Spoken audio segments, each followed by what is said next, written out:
there you are. Hey, thanks for stopping by Pete's Snake Bite Kit YouTube channel again. If you're new to this, what we talk about here is cobras, mostly cobra replicas.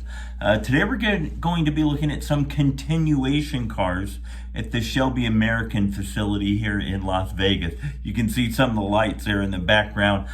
Came up here for work and was able to sneak over to the museum there before they closed today and kind of give a tour of it for you guys. I hope you enjoy it. Let's take a look at their deal. All right, as you can see there, we're outside the Shelby Heritage Collection. This is kind of their museum, so to speak. Really more than a museum, what this is it's a showroom for their cars. They've got a bunch of their cars that are for sale that are in there. We're going to go in and take a look. As I had mentioned before, I wanted to do a video that showed all the variations of the different Cobras. What Cobra is it? That kind of thing. And ended up here in Vegas on some work deal, and so it really worked out. I'm going to be able to go and show you just about every variation of Cobra that they made during the Cobra golden days. So anyway, let's go inside and take a look, see what you think.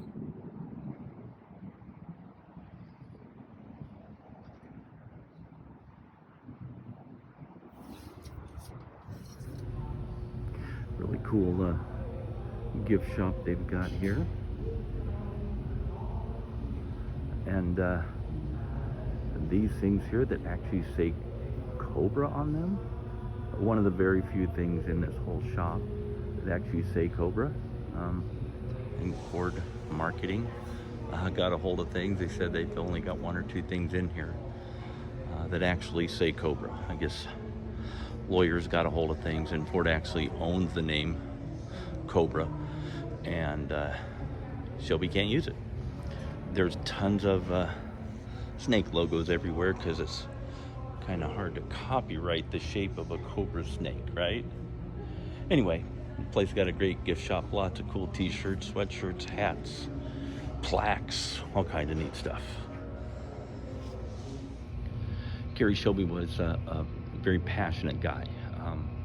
Most racers at his level are very passionate. He's passionate about other things in his life, like donating organs to keep people alive. Had a foundation trying to raise awareness for that, trying to raise awareness and funds for kids in medical need.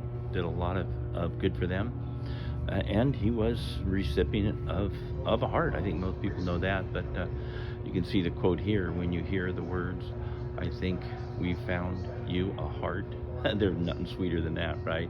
I lived, I want to say 22 years with a heart that he received from a donor.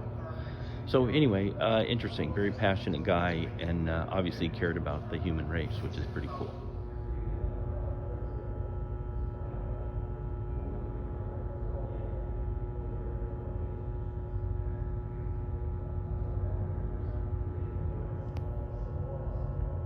Ford versus Ferrari playing in the background. And cars, related to the movies, to that movie, and a car from the movie. So here we have a movie prop. This is what they used in the movie Ford versus Ferrari to show Carroll Shelby winning Le Mans in 1959. It's not the real car, unfortunately, but I think it's so cool how they left all the dirt on it and so on. It looks like it could have just come off of a racetrack. They say it's actually a Mazda underneath, probably a Miata. But anyway, still pretty cool to see. Okay, what we've got here is, of course, a GT40 painted up with that number 1 and the cool light blue color of this is a continuation or replica of the one that Ken Miles drove in Ford versus Ferrari and won the 24 Hours of Le Mans was this. I know there was a goof up. I know I got robbed from him, and that's not how history shows it, but as far as I'm concerned, racer to racer, Ken Miles won that thing. Car that looked just like this. Pretty cool.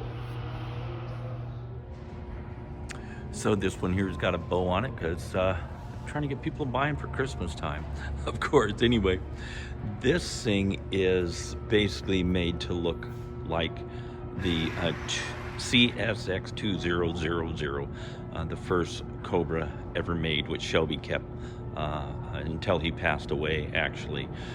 This is a small block car, 289. You can see it's flat on the sides, no big flares. It's got wire wheels. There's no roll bar, and this is the one, the real one. Actually sold for a whole lot of money, and very, very valuable car. But this is kind of a neat one if you were wanting a second Cobra, right? To have this one that's kind of a mild-mannered one, but a nice history behind it. I couldn't have this as my only Cobra. Got to have a big block car with side pipes. So here we've got a 289 FIA car. So this was a competition built Cobra, but it's a small block. So it's got the roll bar with the support beam going forward, but you notice it does not have wire wheels like many of the small block cars had. These had the stronger Hillebrand magnesium wheels. You can see back here it's got that aluminum shield. Behind that shield is the gas cap, and that was to buffet the wind that was going across the gas cap and siphoning gas out of it on those straightaways. Absolutely beautiful car. Again, this is one of Shelby American's continuation of this car, but this isn't kind of like it. This is a modern version of the real deal. Absolutely beautiful car.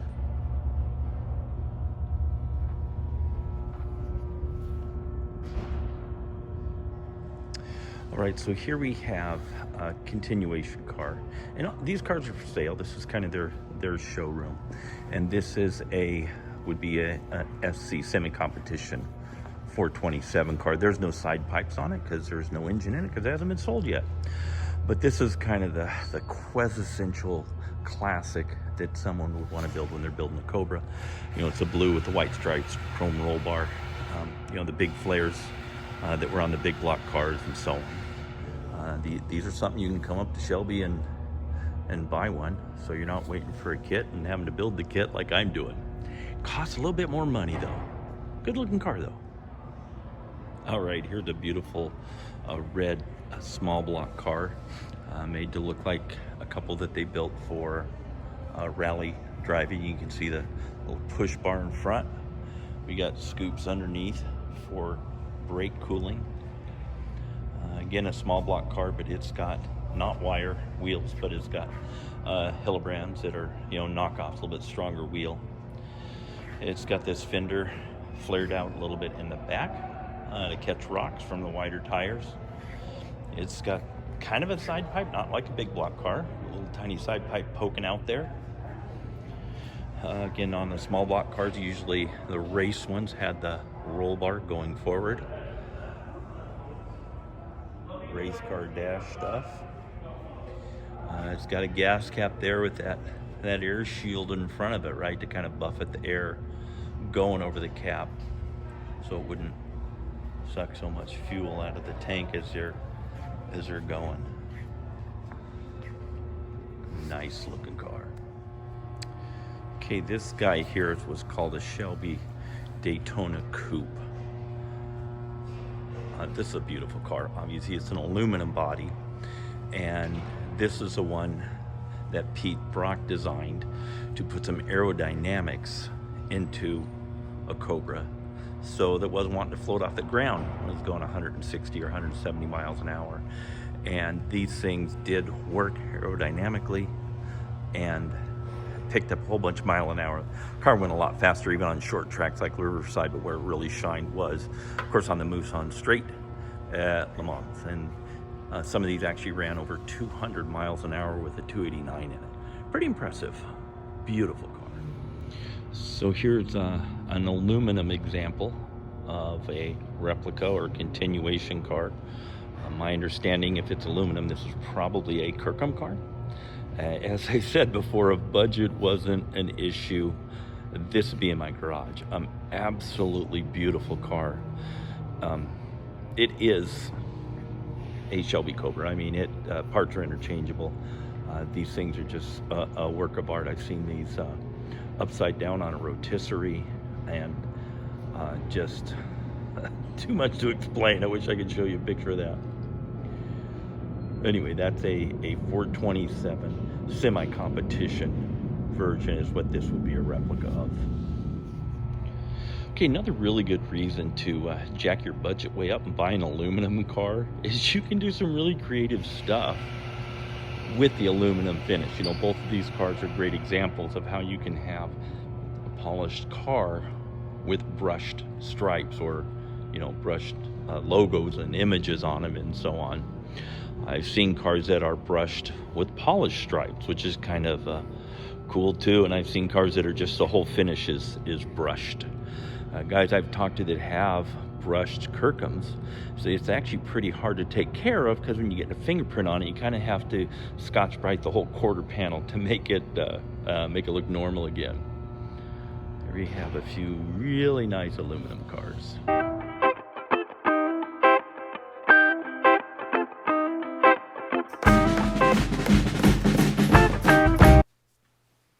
Hey, welcome back.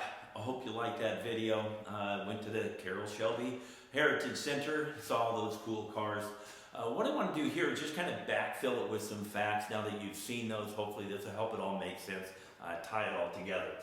So, of the Cobras, you know, including the Daytona coupes, the big block cars, the small block cars, the race cars, the street cars, there was not quite 1,000, 998. And they were, you know, CSX numbers. So all of those came from AC cars in England, and they were Carroll Shelby exports, right? And they've got a number like that in it now. Their manufacturer's number is a CSX number, which is pretty cool. So of the original cars, there was two groups. There were 2000s and 3000s. The 2000s were the small block cars, and they were divided into the Mark I and the Mark II cars. The Mark I cars was when they first got them over here, you know, they put it together and they made some modifications on the chassis and so on, and then they made some more later with the Mark IIs. This one actually had a steering box, which isn't as precise, doesn't give as good of a feel, and they later upgraded that to rack and pinion steering. But the very first one they made, the CSX 2000, I showed you that blue one with the bow on it, that actual car, the original one, is the one that was sent over by AC, and then Carroll Shelby had the engines that he had gotten from Ford from Iacocca on that deal. They put it together in Dean Moon's shop in Santa Fe Springs, and, you know, presto, you had, you know, the first Cobra. They had to paint that thing a lot of different colors. I've heard many different versions of this story, because it would go to one car magazine and they wanted it to look like they had a different Cobra. They would repaint it to go to another magazine, so there was an orange one and a white one and so on. One of them was yellow, and the story I read on that, I've looked through my books, I can't find exactly where I got this story, but somebody's account was that when they painted the first one, Dean Moon said, hey, let's paint this brightest yellow we can possibly mix up.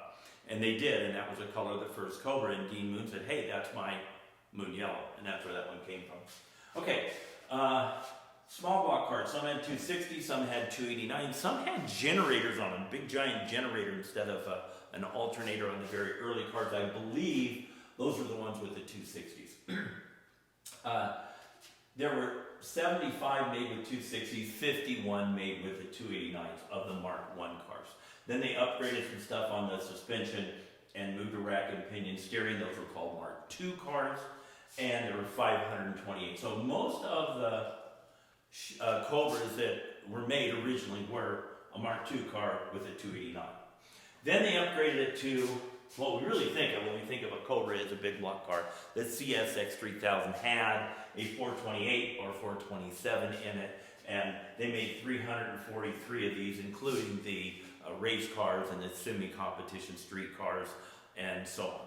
So that's kind of the breakdown on it. Hope that makes sense. So I hope you enjoyed that.